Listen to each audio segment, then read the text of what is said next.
Bismillahirrahmanirrahim. Assalamualaikum warahmatullahi ta'ala wabarakatuh. Alhamdulillahi rabbil alamin. Wassalatu wassalamu ala asyrafil anbiya'i wal mursalin wa ala alihi wa sahbihi ajma'in. Asbahna wa asbahal mulku lillahi walhamdulillahi la syarika lahu. La ilaha illa huwa wa ilayhi nusyur. Asbahna ala fitratil Islam wa kalimatil ikhlas wa ala dini nabiyyina Muhammadin sallallahu alaihi wasallam wa ala millati abina Ibrahim hanifan wa ma kana minal musyrikin. Radina billahi rabba wa bil islami dina wa bi Muhammadin nabiyyan wa rasulah. Laqad qala Allah ta'ala fi kitabihil azim ba'da an a'udzu billahi minasy syaithanir rajim. Wa man yabtaghi ghayra al-islami dinan falan yuqbala minhu wa huwa fil akhirati minal khasirin. Shadaqallahul azim. Allah Subhanahu wa ta'ala berfirman di dalam surah Ali Imran ayat 85. Maksud firman Allah Subhanahu wa ta'ala, dan barang sesiapa yang mencari agama ataupun cara hidup selain daripada Islam, nescaya tidak akan diterima sama sekali di sisi Allah, dan pada hari akhirat dia termasuk di kalangan orang-orang yang rugi. Yang dihormati lagi dikasihi yang berbahagia Al-Fadhil Al-Akhbar Imam, yang dihormati tuan-tuan dan puan-puan muslimin dan muslimat, mudah-mudahan kita sama-sama diberkati dari rahmat Allah. Pertama dan selamanya, marilah sama-sama kita merapatkan, mengucapkan setinggi-tinggi rasa syukur kita kepada Allah Subhanahu wa ta'ala, kerana alhamdulillah di atas taufik dan hidayah daripada Allah dapat sama-sama kita menjalani kehidupan kita di atas muka bumi Allah Subhanahu wa ta'ala ini, dengan kita berusaha untuk meningkatkan keimanan dan ketakwaan kita kepada Allah. Dan kita bersyukur kepada Allah Subhanahu wa ta'ala kerana alhamdulillah sehingga saat ini Allah Subhanahu wa ta'ala masih lagi memberikan hidayah kepada kita. Dan kita berdoa mudah-mudahan hidayah Allah Subhanahu wa ta'ala itu akan berkekalan kepada kita insyaAllah. Tuan-tuan dan puan-puan muslimin dan muslimat, pada bulan-bulan lepas kita baru saja menghabiskan menggunakan kitab Muqaddimah. Tuan-tuan masih ingat dalam kitab tersebut bagaimana pengarang kitab cuba menengah-nengahkan beberapa isu-isu berhubung dengan persoalan akidah, perkara-perkara yang boleh menambahkan dan meningkatkan keimanan dan ketakwaan kita kepada Allah, dan perkara-perkara yang boleh membatal dan merosakkan akidah, dan beberapa perkara yang berkaitan dengan persoalan akidah yang telah kita bahaskan saban tahun sebelum daripada ini. Maka insya-Allah pada pagi ini, seperti mana yang saya sebut pada bulan lepas, ingin saya menyambung apa yang saya bawa, iaitulah sebuah kitab yang dikarang oleh bahagia Syekh Dr. Aid Abdullah Al-Qarni, yang membahaskan tentang tajuk ilal ladzina asrafu ala anfusihim, pesanan untuk orang-orang yang berdosa. Kitab ini ditulis oleh Dr. Aid Abdullah Al-Qarni untuk memberikan suatu kefahaman kepada kita bagaimana umat manusia terdedah dengan melakukan dosa. Tidak ada manusia yang sempurna, tidak ada manusia yang tidak ada dosa, tidak ada manusia yang tidak melakukan kesilapan. Melainkanlah yang dipelihara ialah Nabi kita Muhammad sallallahu alaihi wasallam. Maka hal keadaan tersebut Dr. Aid Abdullah Al-Qarni membawa beberapa nas daripada Al-Quran dan beberapa nas-nas daripada hadis Nabi kita Muhammad sallallahu alaihi wasallam, guna untuk memberikan nasihat kepada kita selaku manusia yang berdosa, apa cara dan apa kaedah untuk kita selesaikannya. Maka bertitik tolak daripada firman Allah di dalam surah Az-Zumar ayat 53. Allah Ta'ala berfirman, A'udzubillahi minasyaitanir rajim. Qul ya ibadiyalladzina asrafu ala anfusihim la taqnatu min rahmatillah innallaha yaghfiruz dzunuba jami'a innahu huwal ghafurur rahim. Allah Ta'ala berfirman, katakanlah wahai Muhammad, wahai hamba-hambaku yang telah melampaui batas terhadap diri mereka sendiri dengan melakukan dosa kepada Allah. Allah Ta'ala menggunakan istilah ilalladzina asrafu, alladzina asrafu ala anfusihim, iaitulah manusia yang melakukan perkara-perkara yang melampaui batas terhadap diri mereka sendiri, yakni dengan melakukan perkara-perkara maksiat dan dosa yang mengundang kemurkaan Allah, yang membinasakan diri sendiri. Allah Ta'ala sebut, la taqnatu min rahmatillah, janganlah kamu berputus asa untuk nak memohon keampunan Allah. La taqnatu min rahmatillah, janganlah kamu merasa putus asa untuk memohon dan mendapat rahmat dan kasih sayang Allah. Innallaha yaghfiruz dzunuba jami'a, sesungguhnya Allah, Tuhan Maha Pengampun di atas segala dosa yang dilakukan oleh manusia. Innahu huwal ghafurur rahim, sesungguhnya dialah Allah, iaitulah yang Maha Pengampun lagi Maha Mengasihani.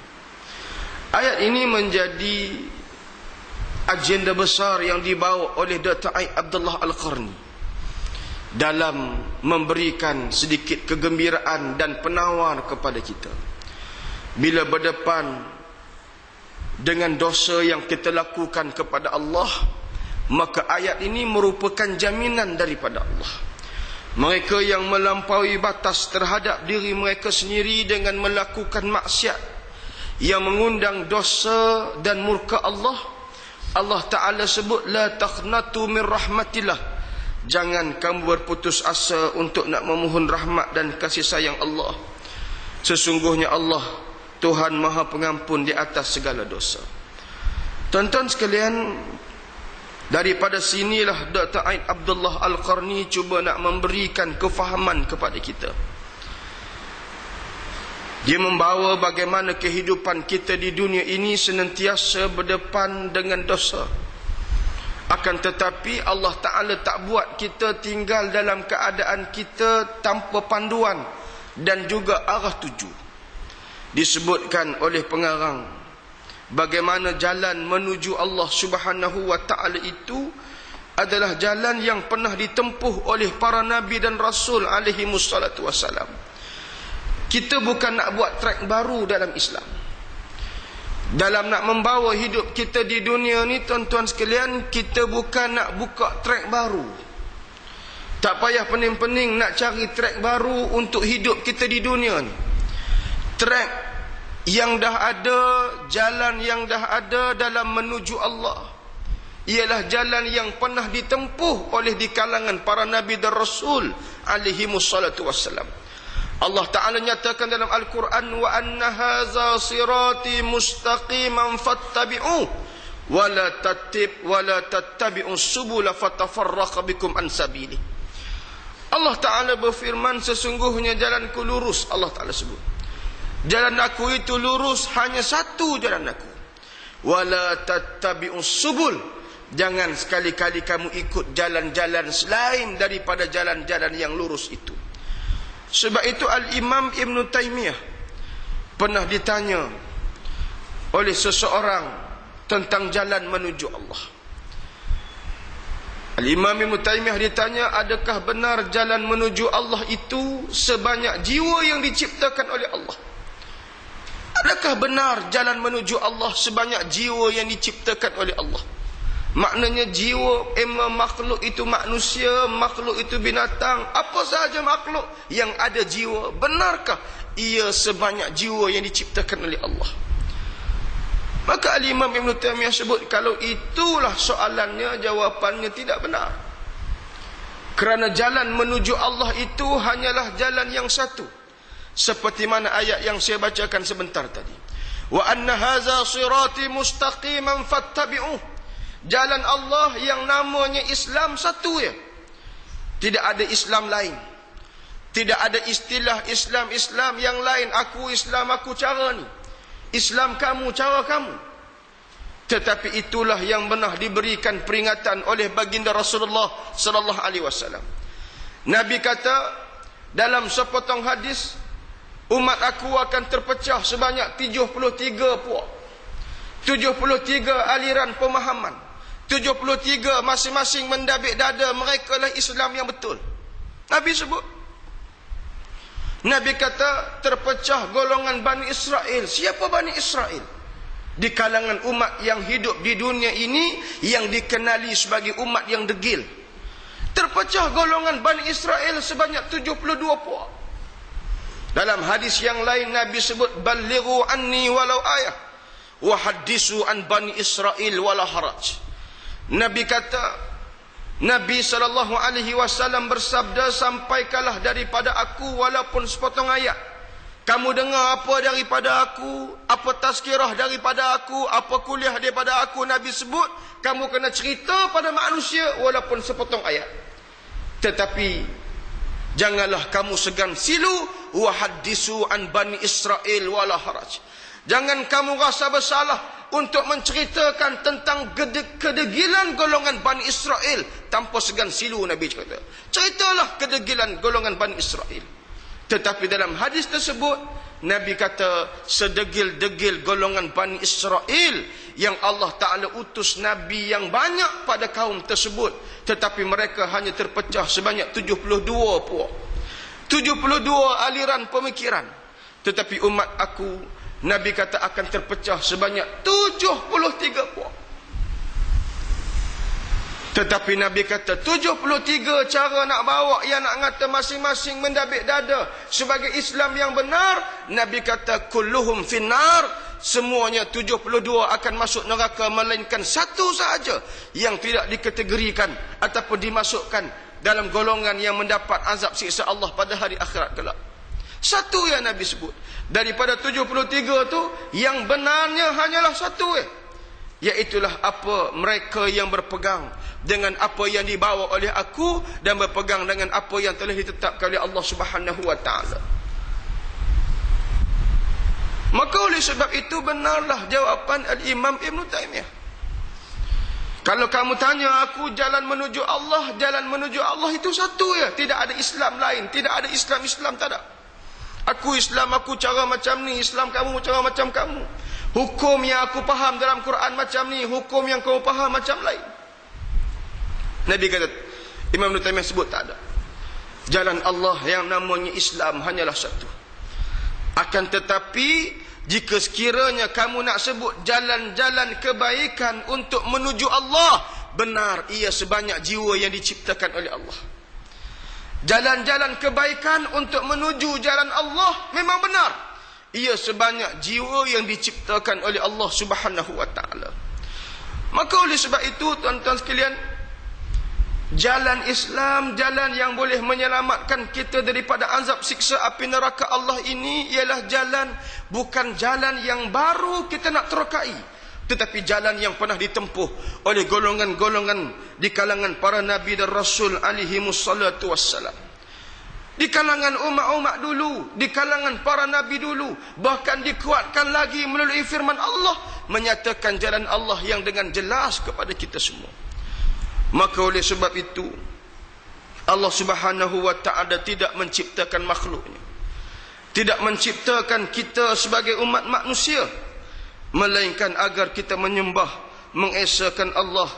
Oleh kerana itu Allah Ta'ala memberikan petunjuk kepada kita jalan menuju Allah Subhanahu wa ta'ala. Allah Ta'ala tidak menciptakan kita ni saja, tuan-tuan. Allah Ta'ala tidak menciptakan kita ni sengaja untuk nak hidup berkeluarga, beranak pinak, cucu cicit, kemudian habis begitu ya. Allah Ta'ala tak cipta kita kerana itu. Tetapi Allah Ta'ala mencipta dan menjadikan kita mempunyai matlamat yang besar, iaitulah untuk mengabdikan diri kepada Allah. Tuan-tuan boleh rujuk firman Allah dalam surah Az-Zariyat ayat 56 dan ayat 57 yang selalu kita dengar. Firman Allah Ta'ala, a'udzubillahi minasyaitonir rajim, wa ma khalaqtul jinna wal ins illa liya'budun ma uridu minhum min rizq wa ma uridu an yut'imun. Allah Ta'ala berfirman, dan ingatlah, aku tidak menciptakan jin dan manusia melainkan untuk mengabdikan diri kepada Allah. Melainkan untuk mengabdikan diri pada Allah. Aku tidak sekali-kali menghendaki sebarang rezeki pemberian daripada mereka, dan aku tidak menghendaki supaya mereka memberi makan kepadaku. Allah Ta'ala sebut, Allah Ta'ala jadikan kita hidup di dunia ni bukan minta kita bekerja nak beri makan pada Allah Ta'ala. Allah Ta'ala tidak berhajat kepada kita. Bahkan yang memberi makan, yang memberi rezeki, yang memberi pakai adalah sumbernya daripada Allah Subhanahu Wa Ta'ala. Cuma Allah Ta'ala jadikan kita tanggungjawabnya bukan untuk kerja bagi makan pada Allah Ta'ala, tetapi untuk mengabdikan diri kita kepada Allah Subhanahu Wa Ta'ala. Dalam memahami konsep pengabdian diri kepada Allah inilah Dr. Aid Abdullah Al-Qarni, pengarang kitab, cuba nak memberikan kefahaman kepada kita secara jelas. Lihatlah tuan-tuan, dia menyatakan bahawasanya Allah Subhanahu Wa Ta'ala tidak mengutuskan Rasul, tidak menurunkan kitab, tidak menetapkan syariat, tidak menentukan hari kiamat, tidak menciptakan syurga dan neraka, tidak menciptakan mendirikan timbangan pada hari akhirat, tidak membentangkan titian sirat, kecuali semata-mata supaya Allah disembah dan umat manusia mengabdikan diri kepada Allah. Maka mengikut apa yang kita lihat dari apa yang telah dinyatakan oleh Dr. Aid Abdullah Al-Qarni, dia tidak sebut bahawasanya Allah Subhanahu Wa Ta'ala tidak memerintahkan kita sembahyang semata-mata, melainkan untuk mengabdikan diri pada Allah.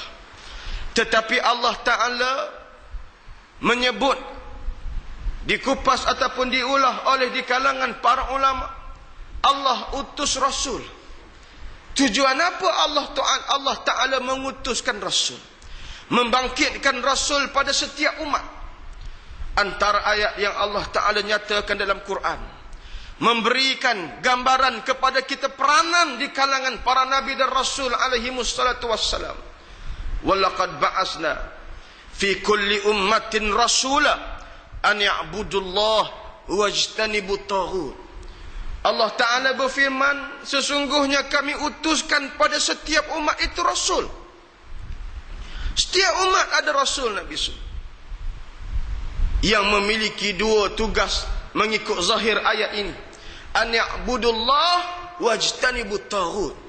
Mengajak manusia untuk mengabdikan diri pada Allah dan membawa manusia menjauhkan diri daripada perkara-perkara taghut.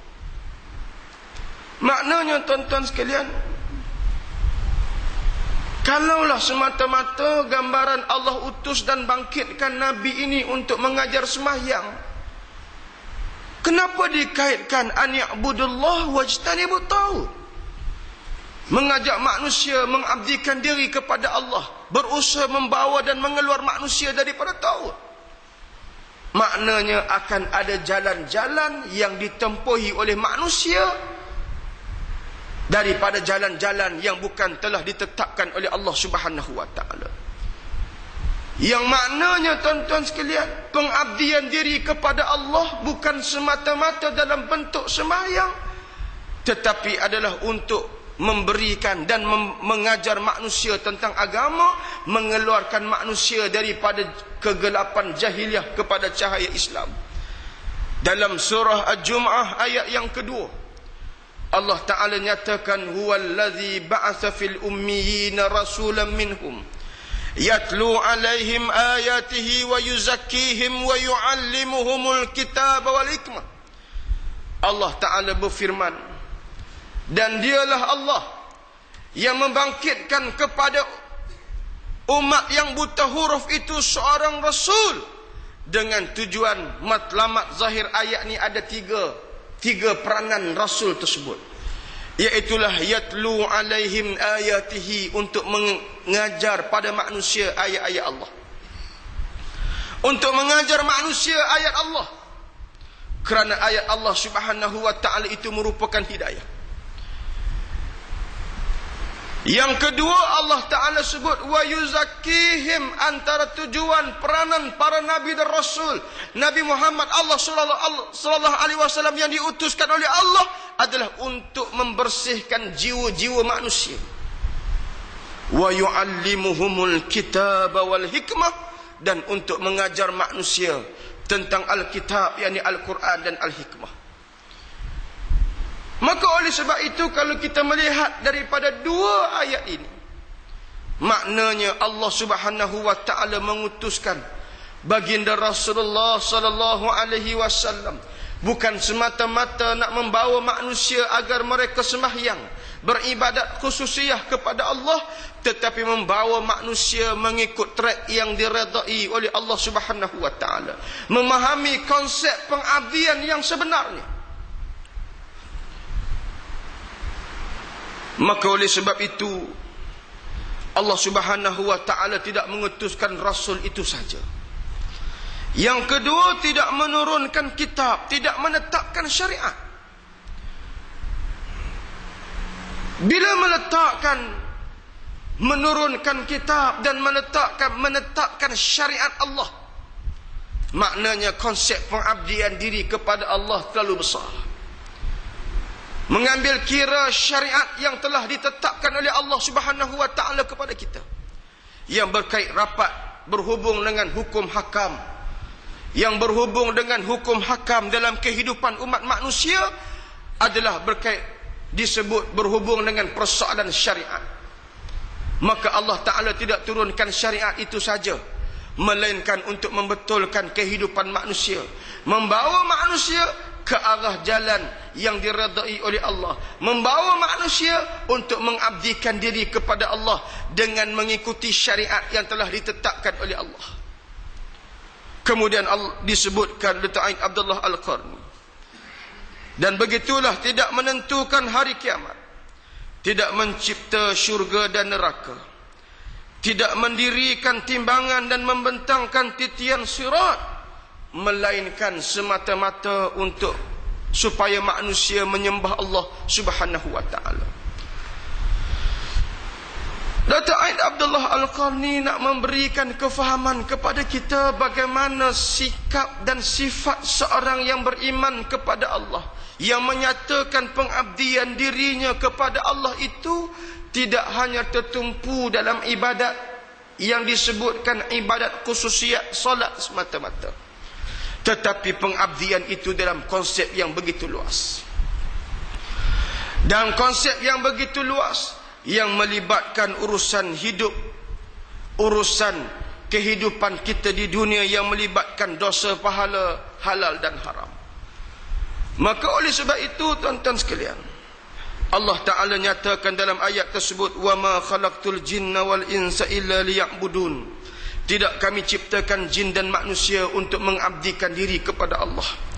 Maka Dr. Aid Abdullah Al-Qarni membawa dan memperkenalkan, antara lain Allah Subhanahu wa ta'ala pernah menyatakan, Allah Subhanahu wa ta'ala sendiri pernah menyebut, berdialog secara langsung dengan Nabi Allah Musa alaihi salam. Allah Ta'ala berfirman dalam surah Taha ayat 14 dan ayat 15. Innani anallahu la ilaha illa ana fa'budni wa aqimus salata li dzikri.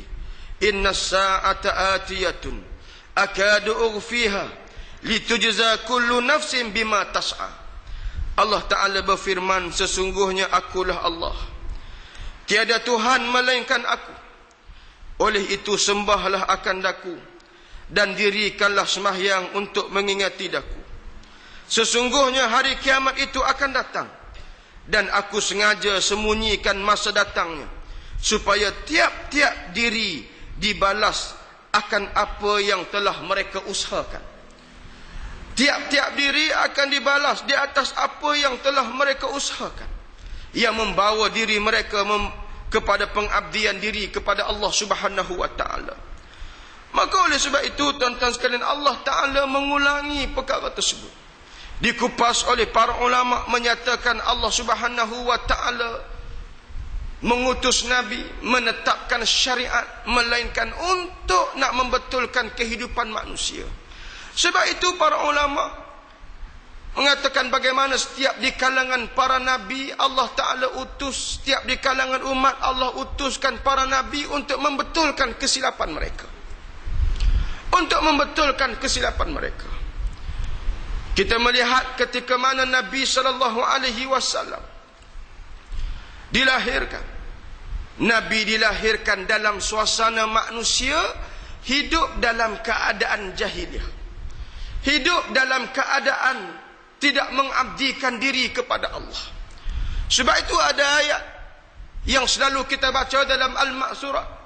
Allahu waliyul ladzina amanu yukhrijuhum minadh dhulumati ilan nur. Walladzina kafaru awliya'uhumut taghutu yukhrijunahum minan nur ila dhulumat. Allah Ta'ala nyatakan Allah lah merupakan pelindung, yakni pemimpin kepada orang-orang yang beriman, mengeluarkan manusia daripada kegelapan jahiliah kepada cahaya Islam. Apa benda ni tuan-tuan sekalian? Apa konsep pengabdian yang Allah Ta'ala nyatakan dalam ayat ini, yang mengeluarkan manusia daripada jahiliah kepada cahaya Islam? Dan Allah Ta'ala ingatkan kepada kita, walladzina kafaru awliya'uhumut taghut yukhrijunahum minan nur ila zulumat.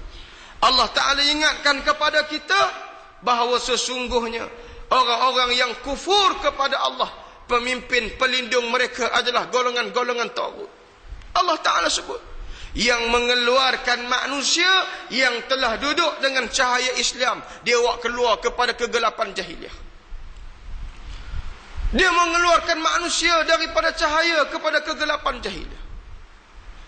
Maka di saat Nabi SAW lahir, suasana manusia hidup dalam keadaan jahiliah.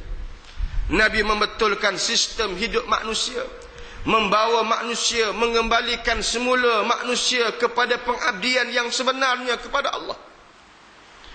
Mengembalikan semula manusia kepada pengabdian yang sebenar hanya semata-mata kerana Allah. Nabi berdepan dengan manusia yang begitu. Sikit demi sedikit Nabi memberikan kefahaman kepada mereka, memainkan peranan yang telah ditetapkan oleh Allah untuk membetulkan sistem hidup manusia, bersandarkan kepada syariat Allah, bukan bersandarkan kepada akal manusia yang terbatas, tapi bersandarkan kepada syariat Allah. Nabi membetulkan sistem hidup manusia mengikut acuan yang telah ditetapkan oleh Allah Subhanahu wa taala. Maka oleh sebab itu tuan-tuan sekalian, Nabi memimpin dan membetulkan manusia disambung dan diteruskan oleh di kalangan para sahabat Nabi. Para sahabat Nabi memainkan peranan untuk membetulkan semula kehidupan di kalangan umat manusia selepas Nabi wafat. Maknanya agenda yang dibawa oleh Nabi dan dididik oleh Nabi pada para sahabat bukanlah agenda peribadi Nabi. Kalau tidak, kenapa sahabat sambung apa yang Nabi bawa? Sebab itu ada sebahagian besar, sebahagian segelintir di kalangan sahabat ketika itu, bila Nabi SAW wafat, ada mereka yang keluar daripada Islam. Ada mereka yang enggan bayar zakat. Kerana mereka hanya meletakkan apa yang mereka buat itu semata-mata atas peribadi Nabi. Sebab itu antara awal yang dilakukan oleh Sayyidina Abu Bakar As-Siddiq dalam berdepan selepas kewafatan Nabi, Abu Bakar dilantik sebagai khalifah, Abu Bakar berdepan untuk memerangi golongan-golongan riddah, golongan-golongan yang telah murtad, antara lain sebabnya kerana mereka enggan membayar zakat. Abu Bakar berdepan dengan golongan ini. Kalaulah agenda ini agenda peribadi Nabi, sudah tentu sahabat tak payah bawa. Tetapi ini adalah Islam. Ini adalah tuntutan daripada Allah untuk membawa dan mengeluarkan manusia daripada penyembahan sesama manusia kepada penyembahan kepada Allah. Maka dibawa dan diteruskan oleh di kalangan para sahabat sehinggalah sampai kepada kita hari ini. Sehinggalah sampai kepada kita hari ini nak memberikan kefahaman pada manusia agar manusia hidup dengan cara hidup Islam yang pernah diajar oleh Nabi kita Muhammad sallallahu alaihi wasallam. Tuan-tuan dan puan-puan muslimin dan muslimat yang dikasihi sekalian. Maka oleh sebab itu Dr. Aid Abdullah Al-Qarni menyebutkan beberapa perkara tadi nak mengingatkan kepada kita bahawasanya Allah Ta'ala cipta semua tadi bukan sahaja melainkan untuk membawa manusia mengabdikan diri pada Allah. Bila manusia dah berjaya betulkan cara dan sistem hidup untuk mengabdikan diri kepada Allah lah menyebabkan manusia tidak melakukan dosa kepada Allah. Menyebabkan manusia tidak berani untuk melakukan dosa pada Allah. Maka pesanan ini diambil oleh Dr. Aid Abdullah Al-Qarni, pengarang kitab ini, nak beri kefahaman kepada kita. Orang yang ada kefahaman tentang cara hidup Islam, pengabdian diri kepada Allah, dia tak akan melakukan dosa kepada Allah. Dia akan rasa gerun untuk melakukan dosa kepada Allah. Dia akan merasa gerun untuk melakukan perkara-perkara yang dibataskan oleh Allah. Maka oleh sebab itu disebutkan oleh Dr. Aid Abdullah Al-Qarni, Allah Ta'ala mengulangi perkara tersebut di dalam beberapa ayat yang lain supaya kita ingat kita manusia senantiasa terdedah untuk melakukan dosa. Tinggal lagi sejauh mana kita memahami dosa itu tempatnya, dan dosa itu balasannya ialah azab. Balasannya ialah azab. Maka Allah tetapkan syariat, Allah utuskan Nabi untuk memahamkan manusia perkara ini. Dalam pada Nabi diutuskan oleh Allah, kitab diturunkan oleh Allah untuk menerangkan pada manusia untuk tidak melakukan dosa pada Allah. Pun begitu manusia melakukan dosa pada Allah. Tengok tuan-tuan.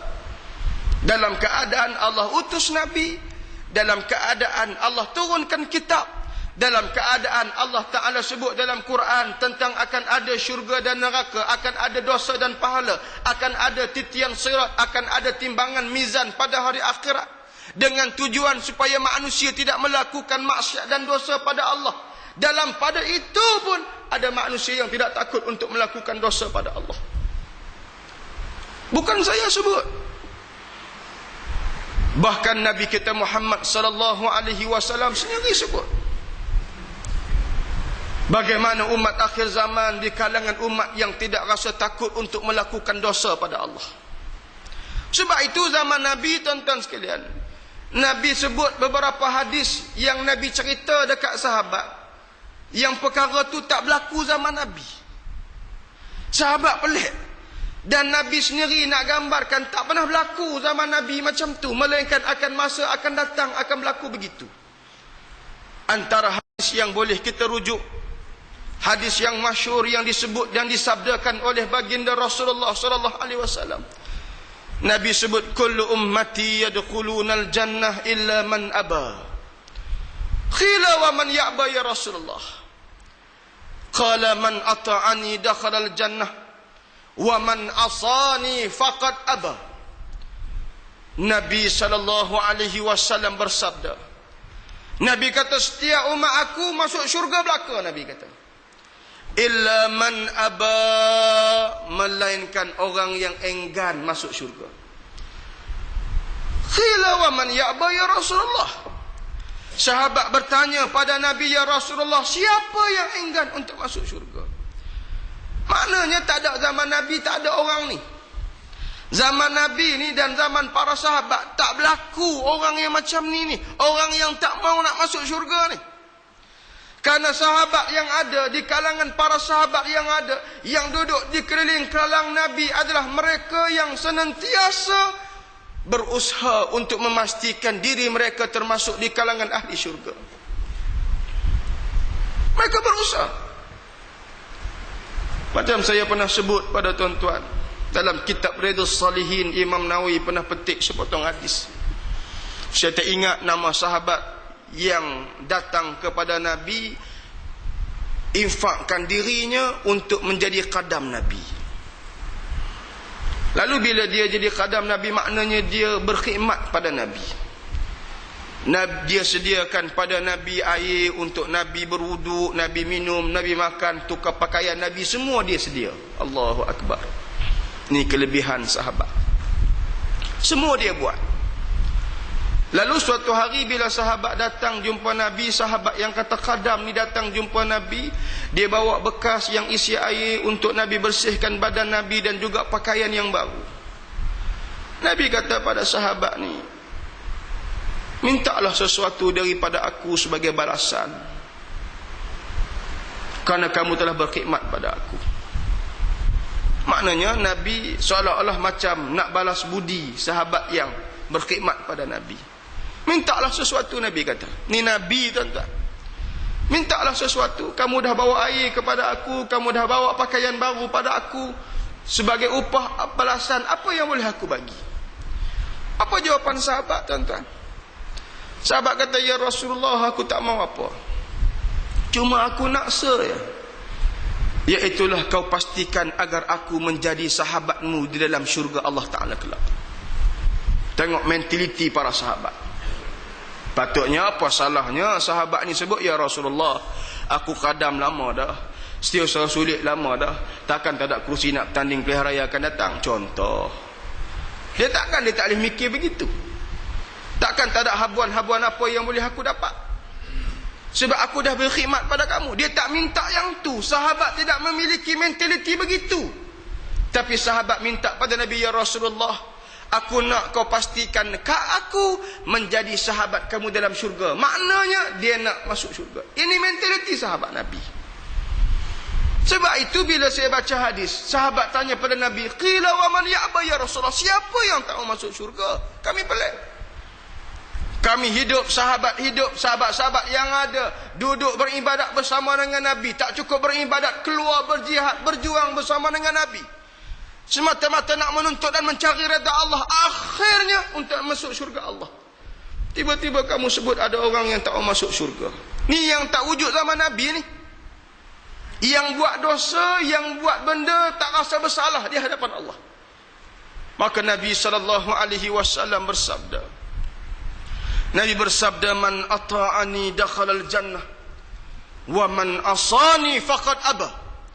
Siapa yang taat pada aku, dia akan masuk syurga, Nabi kata. Siapa yang taat pada aku, yang ikut sunnah aku, yang ikut apa yang aku bawa, yang beramal dengan apa yang aku bawa, mereka itu akan masuk syurga. Wa man asani faqad aba. Sesiapa yang enggan dan engkar kepada aku, tidak mengikuti sunnahku, tidak beramal dengan sunnahku, tidak berpegang dengan apa yang aku tinggalkan, mereka itulah termasuk di kalangan orang yang enggan masuk syurga.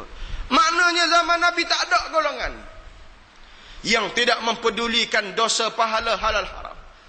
Apa yang kita bacakan tadi, bagaimana Allah Ta'ala utus Nabi, mengutuskan Nabi, menurunkan kitab adalah untuk nak membawa manusia mengikuti trek yang Allah Ta'ala sediakan.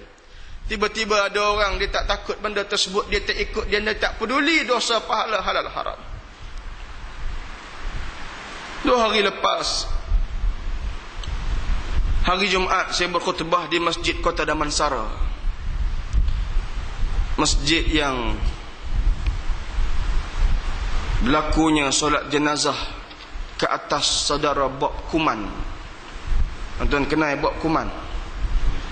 Jangan cari kuman tak jumpa, cari Bok. Di situ dia buat solat jenazah di situ. Meninggal kerana sakit. Saya berkhutbah di situ, saya memetik sabda Rasulullah sallallahu alaihi wasallam, riwayat Imam Muslim, yang nak menggambarkan kepada kita memang wujud golongan manusia yang macam tu, yang tak pernah wujud zaman Nabi. Yang tak peduli dosa, pahala, halal, haram ni ada sungguh rupanya.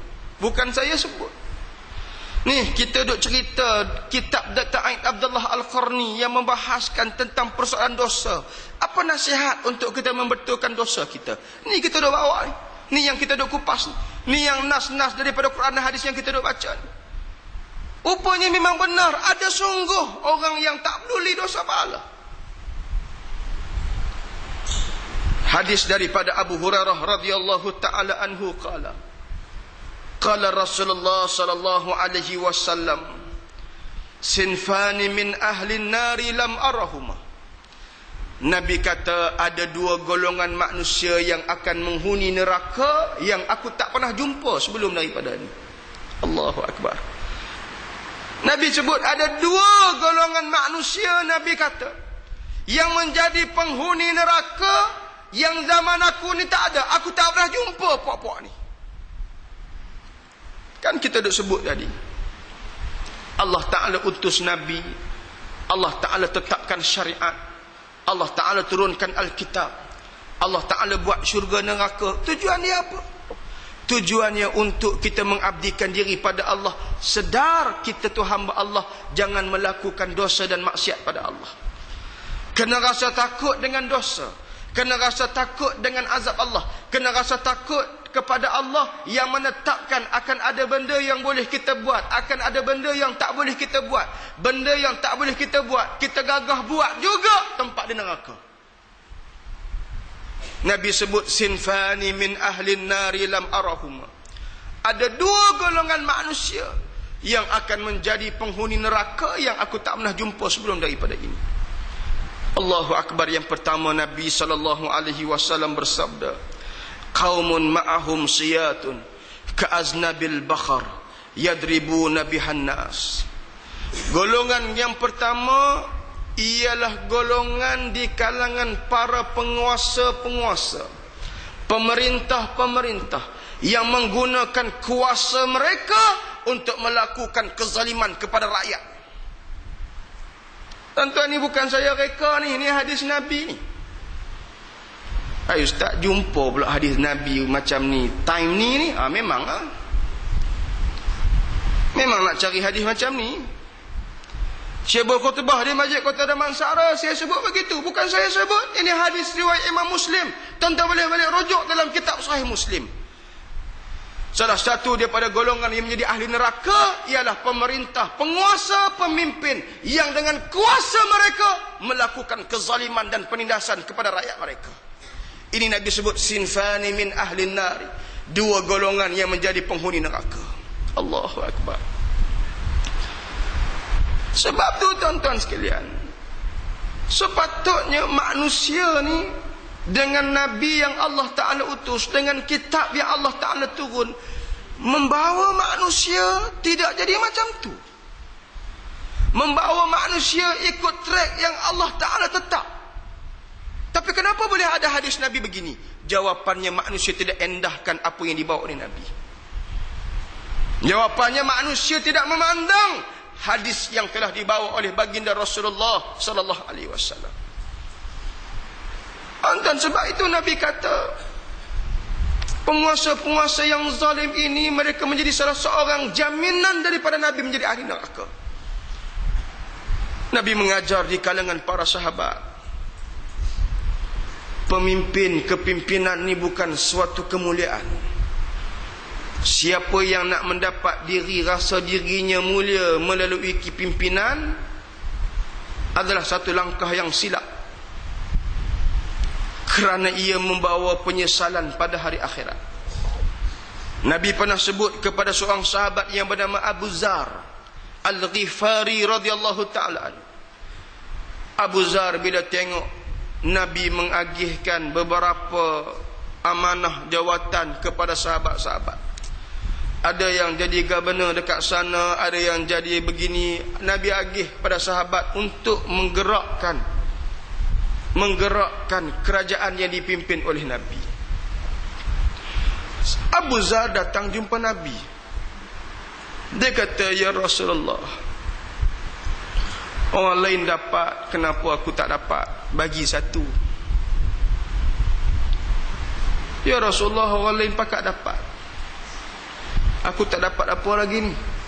Bagilah satu jawatan kat mana-mana, ketua kampung tak apa, JKKK tak apa. Ni istilah Ustaz Azhar Jauh suka ni. Paling kurang. Apa jawapan Nabi? Nabi kata, ya Abu Zar, innaka da'ifun wa innaha amanah wa innaha khizyun wan nadamah ila akhir hadis atau kama qala alaihi wasallam. Nabi sebut, wahai Abu Zar, sesungguhnya kamu lemah. Nabi kata lemah. Abu Zar ni bukan lemah sebab tubuh badan dia, oh saya tak masuk hadis ni Ustaz sebab saya kuat. Tak, hadis ni bukan nak cerita Abu Zar tu lemah tubuh badan, tetapi lemah dalam nak memikul amanah. Ni bukan suatu yang ringan, tuan-tuan, bukan suatu yang seronok, bukan suatu kemuliaan amanah ni. Akan tapi Nabi kata, sesungguhnya apa yang kamu minta itu adalah suatu amanah. Amanah ni bila tak buat cara yang betul, tak jaga dengan cara yang baik, dia akan menjadi penyesalan kepada kamu pada hari akhirat. Sebab itu dalam surah An-Nisa Allah Ta'ala berfirman, innallaha ya'murukum an tu'addul amanati ila ahliha.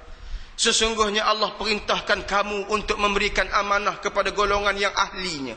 Kita yang bukan pemimpin, menjadi kewajipan kepada kita untuk memberikan amanah tu kepada orang yang ahlinya, yakni yang layak. Kalau kita berikan amanah itu kepada orang yang tak layak, kita juga turut berdosa di hadapan Allah. Mesti beri kepada orang yang layak. Allah Ta'ala perintah, innallaha ya'murukum, sesungguhnya Allah perintahkan kamu berikan amanah kepada golongan yang ahlinya, iaitulah yang mengetahui selok belok hukum hakam, dosa pahala, halal haram.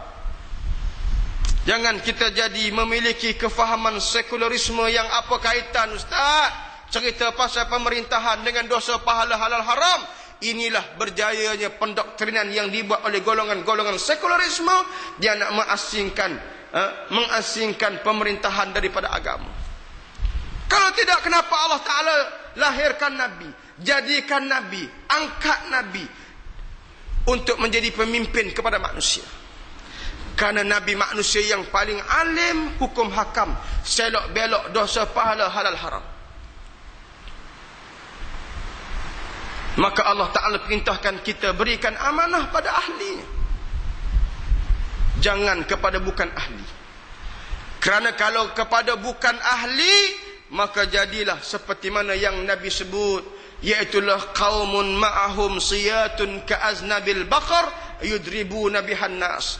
Penguasa, pemerintah, pemimpin yang diberikan amanah kepadanya, dengan kuasa yang ada, dia melakukan kezaliman kepada rakyatnya, dia menindas rakyatnya. Allahu Akbar, tuan-tuan. Golongan yang kedua yang disebutkan oleh baginda Rasulullah sallallahu alaihi wasallam, yang menjadi penghuni neraka yang Nabi tak pernah jumpa, iaitulah nisaun kasiyatun ariyatun mumilatun mailatun ru'usuhunna ka'asnamatil bukht al-ma'ilah la yadkhulnal jannah wa la yajidna rihaha wa inna rihaha la yujadu min masirati kaza wa kaza. Rawahu Muslim.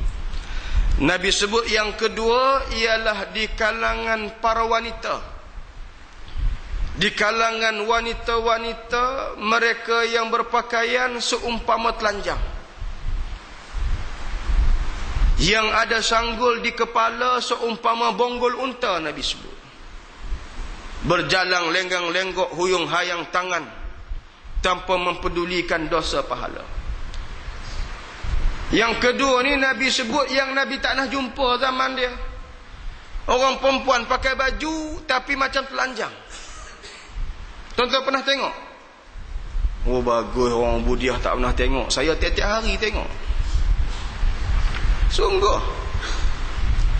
Waktu kami belajar di Mesir, kawan-kawan kata, Ustaz, kita pening kepala Ustaz.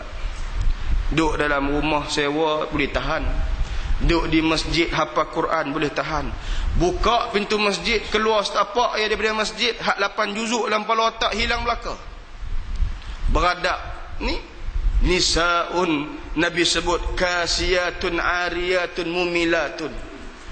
Bertebu bertepat dengan manusia, golongan wanita yang mereka berpakaian tapi macam telanjang, macam tak pakai.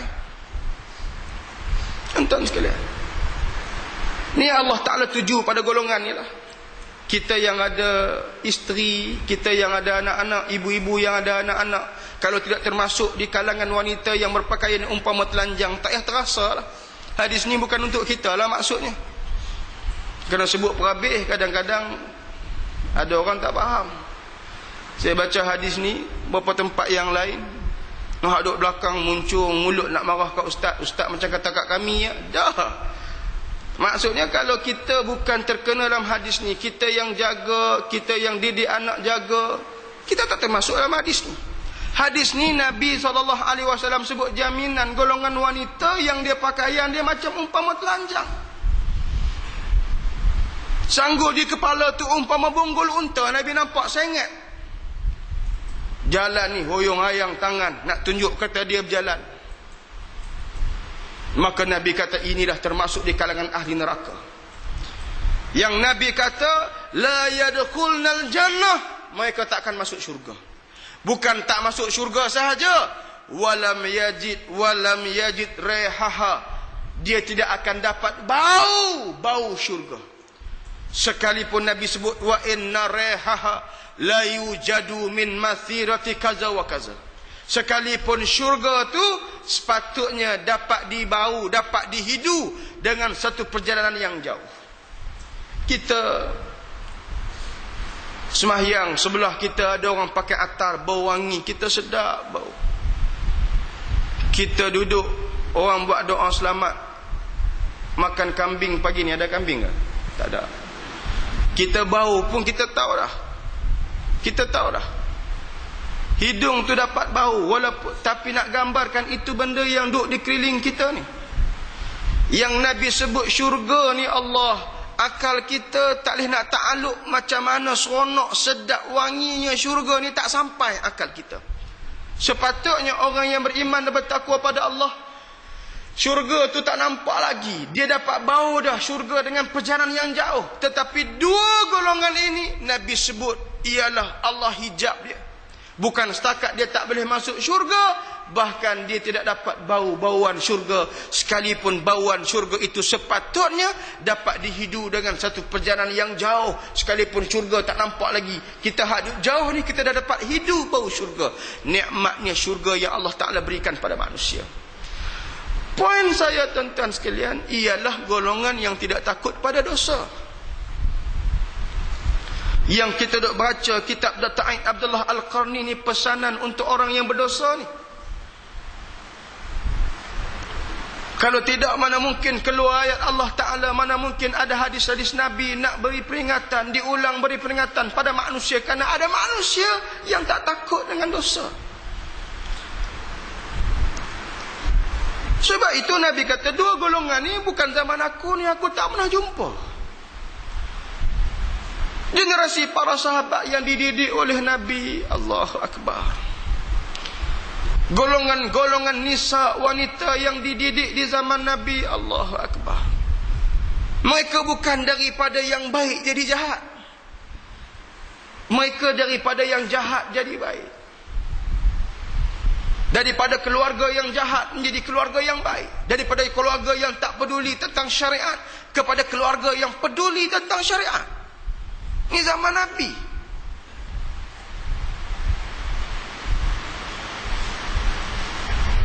Tetapi benda yang berlaku yang Nabi sebut ni, zaman dia tak pernah berlaku. Maka Nabi kata akan ada di zaman akhir zaman ini golongan yang tidak pedulikan dosa pahala adalah Arab.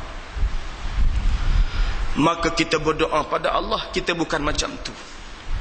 Kita bukan di kalangan manusia yang tak peduli dosa pahala halal haram. Sebab kita tengok penyakit buat dosa tanpa rasa bersalah ni, dia jadi benda yang dah biasa. Sebab tu tuan-tuan, tak boleh didik diri kita, keluarga, anak-anak buat dosa. Dulu kita tengok televisyen, nampak benda yang tak molek, mak ni tutup tangan ni, pak ni tutup tangan dia kepada mata anak, walaupun mata pak tu terbeliak biji mata tengok TV. Tak apalah, bukan tak apa, tapi maksudnya ditutup mata anak, tak mau didik mata tu tengok benda hak jadi biasa. Dididik jadi biasa, tak rasa bersalah tengok benda yang tak betul. Sekarang tidak. Sekarang bukan tidak, kita tak mampu nak sekat. Nak mampu sekat macam mana kalau keluar dalam surat khabar utusan satu dunia tengok. Soal betul tak betul tu nombor 2. Keluar dalam muka depan utusan, gambar lucah yang mendidik anak-anak reti benda tu. Macam orang budiah tak tahu ya. Dia mendidik anak-anak tak rasa takut, tak rasa bersalah tengok benda tak boleh.